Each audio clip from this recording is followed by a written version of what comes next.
Hey, what's up, everybody? This is Charles. I want to welcome you guys to another episode of the Dreamerspro Show, where we cover everything from sports, hot topics, classic debates, entertainment, and where we give you guys a fresh perspective on things and how we see them. And today we got another interesting episode for you guys, so you want to stick around for this one. But before we get into it, make sure you go ahead and hit the like button, hit the subscribe button, and hit the notification bell to be notified whenever we drop our content. Anyway, let me get into this topic here. I think is an interesting one, and I want to focus on somebody that we probably haven't focused on ever on our channel.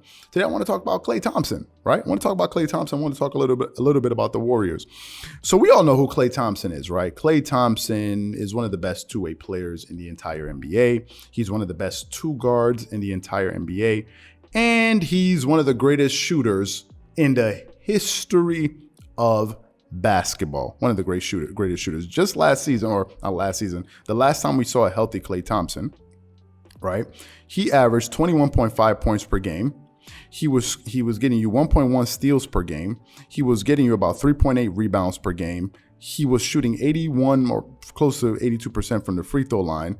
And he was shooting 46.7% from the field, and he shot 40% from the three-point line.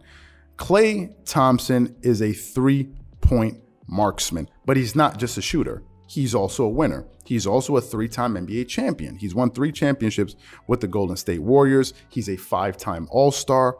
He's been on 3 all-defensive teams, right? He's a two-way player. And for his career, I want you guys to think about this. For Klay Thompson's career, he's a 42% three-point shooter in the regular season, right? Think about that. A 42% three-point shooter in the regular season. In the playoffs, he's a 41% career three-point shooter in the playoffs. Basically, what that means is Klay Thompson is money.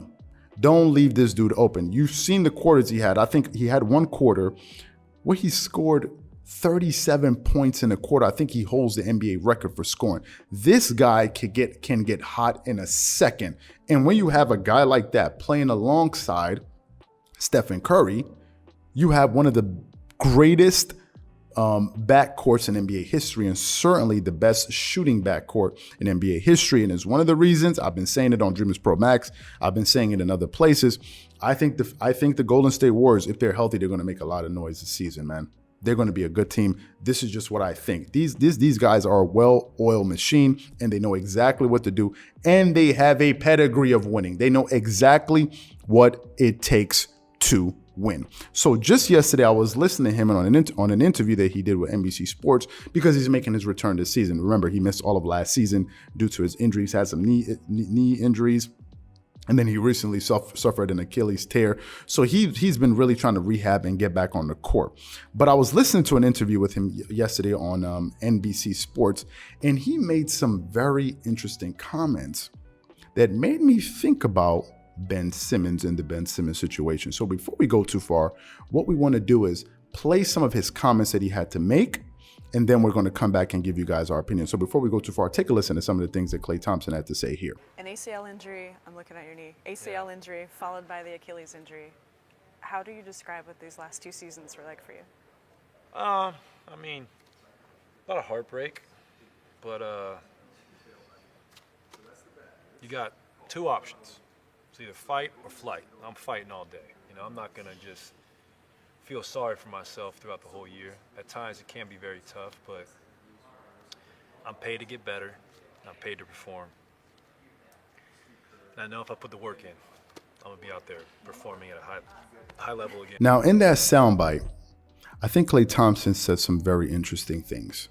First of all, he said he had a lot of heartbreak, right, when he was going through his injuries, right? He had some serious heartbreak and disappointment, which I think is something that is normal.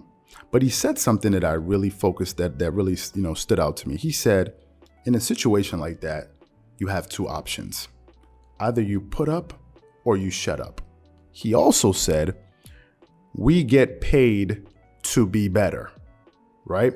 Klay Thompson is not just looking at the NBA as a way to give him all of the things that he wants in his life, right? Because certainly it's doing that. But I think he has I think he feels a sense of obligation that, listen, my talents have gotten me this far.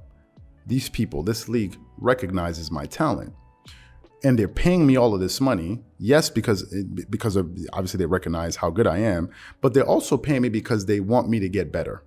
And therefore, I myself expect to get better every single year. I think that this is something that really makes Klay Thompson very, very unique. And I think that's a part of the whole Ben Simmons story that a lot of people don't focus on. A lot of people are not focusing on that, right? What is the purpose of being paid so much money, if we're talking about Ben Simmons, and you're not trying to get better every single year? How is it that you find yourself in a situation in which people are even questioning whether or not you want to be better? God forbid that I'll be working hard. That I'll be doing something, I'm making a lot of money, and people are out there questioning, does Charles really take it seriously? Has he really become content? Is he happy with just making his money and not really improving? God forbid somebody would ever say that about me, right? And Klay Thompson, he's been so transfixed on getting better and improving, nobody even pays attention to the money that he's making.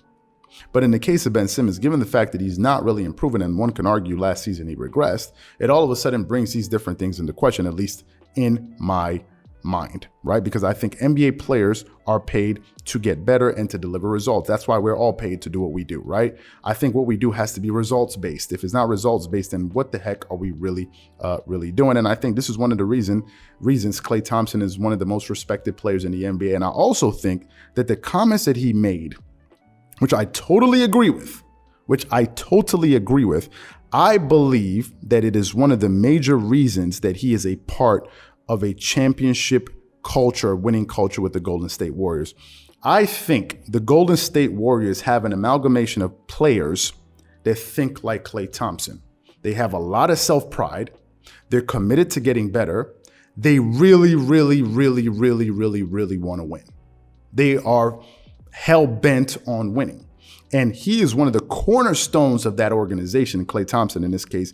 And when listen to him talk, as I said, we never really focused in on the Golden State Warriors, and to be specific in Klay Thompson, to listen to him talk and really understand the way he's kind of reasoning things and saying, we're paid to get better and I'm really focused and it's put up or shut up. I'm like, now I can understand why this organization won so many championships. I'm sure if they sat down Stephen Curry and they interviewed Stephen Curry, right? I'm sure he would have a lot of similar things to say. Why? Because like minds attract like minds. He's a winner. Klay Thompson is a winner. I'm sure Draymond Green, he is also a winner. I'm sure that these guys are extremely competitive and they're just focused on getting better. And I thought it was something quite refreshing. And I thought that his comments gave some perspective to the Ben Simmons situation, at least for me.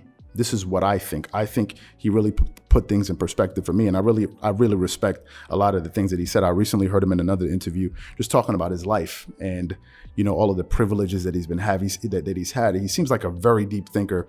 And we're probably going to pay more attention to him in the future. So what I want to know from you guys is, what are your thoughts on what he had to say? What are your thoughts on the angle that I'm coming at this topic from?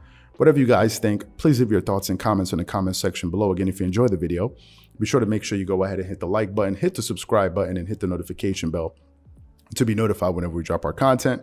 Once again, this is Charles here from Dreamerspro. Wishing you guys an amazing day and catch you guys on the next episode.